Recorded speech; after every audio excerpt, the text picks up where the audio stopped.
এই আয়াতখানা দিয়েছেন, আন আকিমুদ্দিন ওয়ালা তাতাফাররাকু ফি।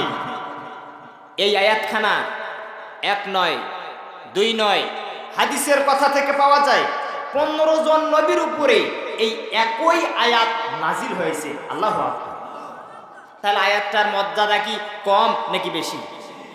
এই আয়াতের ভিতর আল্লাহ রাব্বুল আলামিন এই আয়াতখানি নূহ আলাইহিস সালামের উপরে নাজিল করলেন, ইব্রাহিম আলাইহিস সালামের উপরে নাজিল করলেন, মূসা আলাইহিস সালামের উপরে নাজিল করলেন, ঈসা আলাইহিস সালামের উপরে নাজিল করলেন। আপনার আমার কলিজার টুকরা নবী তেনার উপরেও এই আয়াতখানি নাজিল করলেন, আন আকিমুদ্দিন ওয়ালা তাতাফাররাকু ফি। দিনকে কায়েম করো, দিন কায়েমের ব্যাপারে মত পার্থক্য বিভেদ তৈরি করো না। তাহলে 5 জন নবীর উপরে আয়াতখানা হলো না? আর হাদিস বলছে এর আগে আরো 10 জন নবীর উপরে এই আয়াত নাজিল করা হয়েছে। তাহলে আয়াতের গুরুত্ব কি কম নাকি বেশি? মুসলমান ভাইরা আমার গভীর মনোযোগ, আল্লাহ রাব্বুল আলামিন দিন কায়েমের ব্যাপারে কেন 1 নয় 2 নয় 15 জন নবীর উপরে আয়াত নাজিল করলেন? এর ব্যাখ্যা করতে গিয়ে ফিজিলালিল কোরআন লিখেছেন, ও দুনিয়ার মানুষেরা রে, এই আয়াতের ব্যাপার আল্লাহ পাক কেন দিন কায়েমের কথা বললো, মতপার্থক্য তৈরি করতে নিষেধ করলো? ইবনে কাসির তার তাফসিরে লেখেন, এই পৃথিবীতে মানুষ যতগুলি ইবাদত করে, নামাজ থেকে শুরু করে হজ পর্যন্ত যতগুলি ইবাদত আছে, প্রত্যেকটা ইবাদতের ভিতরে মতপার্থক্য বিভেদ থাকতে পারে। পারে কিনা? হাত কেউ বাঁধে এখানে, কেউ বাঁধে উপরে, যার হাত নাই সে তো আর বাঁধেই না। পার্থক্য আছে না নাই?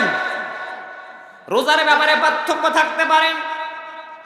গতকালকে সৌদিতে ঈদ হয়েছে, আজকে আমরা বাংলাদেশে আজকে পড়লাম, তার মানে একদিন সামন পিছন পার্থক্য ছিল কিনা? আল্লাহ পাক বলেন, ইমাম ইবনে কাসির বলেন, পৃথিবীর মানুষ নামাজের ব্যাপারে মত পার্থক্য থাকতে পারে, রোজার ব্যাপারে মত পার্থক্য থাকতে পারে, যাকাতের ব্যাপারে মত পার্থক্য থাকতে পারে। আজকে যাকাত ফরজ হয়েছে, 2 দিন পর দিব, পার্থক্য আছে না নাই? হজের ব্যাপারে মত পার্থক্য থাকতে পারে। দ্বিতীয় হিজরিতে নবীজি হজ করবার জন্য যান, কিন্তু দ্বিতীয় হিজরিতে না করে 10ম হিজরিতে করেন। পার্থক্য হলো কিনা? আল্লাহ পাক বলেন, পৃথিবীর মানুষ হায়াতে জিন্দেগানিতে যতগুলি ইবাদত আছে, প্রত্যেকটা ইবাদতের ভিতরে মত পার্থক্য থাকতে পারে, কিন্তু খবরদার দিন কায়েমের ব্যাপারে মত পার্থক্য তৈরি করো না। এতটুকু কথা কি আপনারা বুঝেছেন? নামাজের ব্যাপারে মত পার্থক্য থাকতে পারে, বুকের উপরে, নাভির নিচে, নাভির উপরে, বুকের উপরে হাত বাঁধা নিয়ে মারামারিও হতে পারে, থাকবেই, ছিল, আছে, কিয়ামত পর্যন্ত থাকবে। রোজার ব্যাপারে ওনারা একদিন আগে ঈদ পালন করবে, একদিন আগে রোজা শুরু করবে, আমরা একদিন পরে করব, এটাও পার্থক্য থাকতে পারে। যাকাত হিসাব করেছেন ফরজ আজকে, যে আমি 10 দিন পর দেব, এখানেও বিভেদ মত পার্থক্য থাকতে পারে। হজ করবেন, যে এবার হজে যেতে পারলাম না, পাসপোর্ট ভিসাতে ত্রুটি হয়ে গেল, আগামী বছর করব, এখানেও মত পার্থক্য তৈরি হয়ে গেল।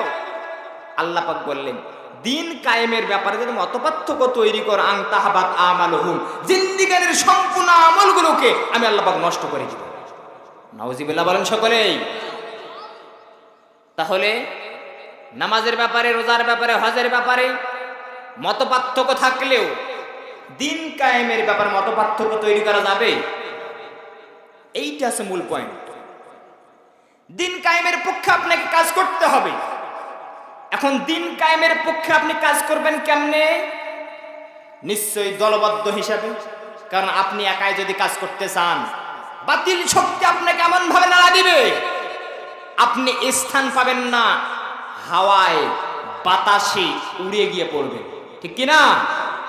এজন্যই দলবদ্ধ হয়ে, সংখ্যাগরিষ্ঠতা নিয়ে, টার্গেটকে সামনে নিয়ে দিন প্রতিষ্ঠার পক্ষে কাজ করতে হবে। এজন্য আমাদের দরকার একটা দল, ঠিক কিনা? এখন দল কি, এর ব্যাপারে আবার সংক্ষিপ্ত কথা কিন্তু আসতেছে, কথায় কথা বাড়তেছে। দল কি, দল কাকে বলবো, দলের বৈশিষ্ট্য কি, কি দেখে মনে করব ইনি হক দল, এর ব্যাপারে স্পষ্ট করায় ফিজিলালিল কোরআন শহীদ সৈয়দ কুতুব রহমাতুল্লাহ আলাইহি বলেছেন, ইসলামী দল, জান্নাতি দল, এর বৈশিষ্ট্য থাকবে প্রধানত চারটা। কয়টা?